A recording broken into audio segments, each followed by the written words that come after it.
Let's get something straight before anyone melts down. Feminism wasn't fake.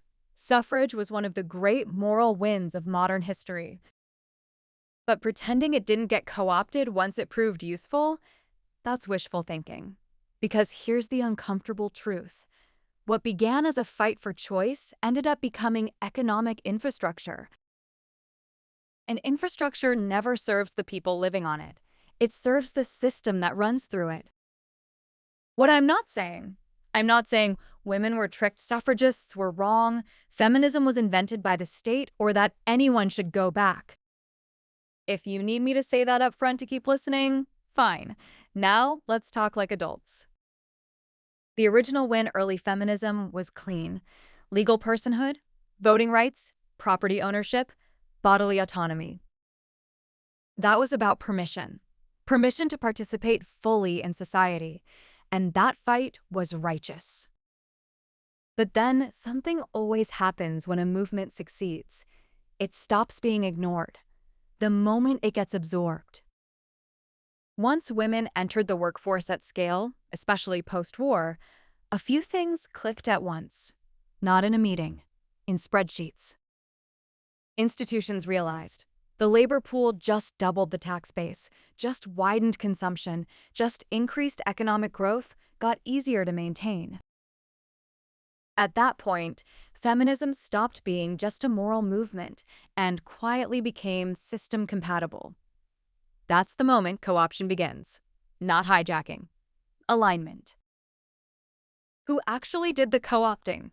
Not elites, not families, not secret groups, institutions. Governments redesigned tax, welfare, and housing systems around two earners. Corporations benefited from a larger, more competitive labor pool. Universities expanded credential pipelines tied to careers. NGOs and advocacy groups professionalized the movement. Media normalized work as identity and worth. No conspiracy required. When incentives align, funding follows. When funding follows, narratives harden. That's how power works now.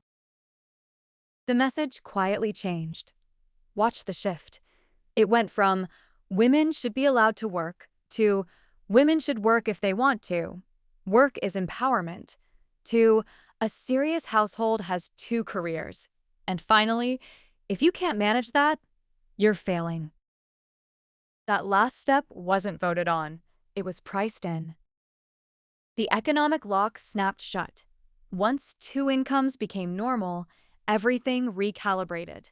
House prices rose, childcare became mandatory, commutes doubled, time disappeared, stress became baseline. Here's the key line most people miss.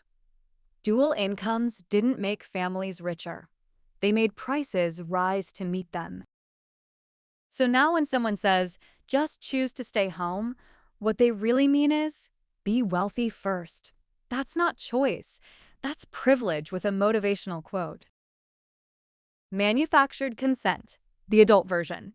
You can't tell people you must both work forever or you'll fall behind. So you sell it as independence, fulfillment, identity, empowerment. Not lies, but selective framing that keeps the system stable. When opting out becomes economically impossible, culture has to do the convincing. That's manufactured consent. Soft, polite, smiling. This is not a gender argument. This is the part that matters. The system doesn't care who works. It cares about taxable income, consumption, GDP, labor supply, debt servicing. Once women entered the formal economy, the state and capital expanded around it. Not maliciously, inevitably.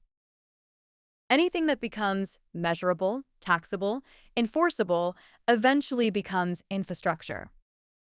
The real loss: women gained autonomy, the state gained revenue, corporations gained labor, households lost slack. All true, at the same time. And when slack disappears, so does resilience. If a freedom becomes mandatory to survive, it stops being freedom. It becomes compliance with better branding.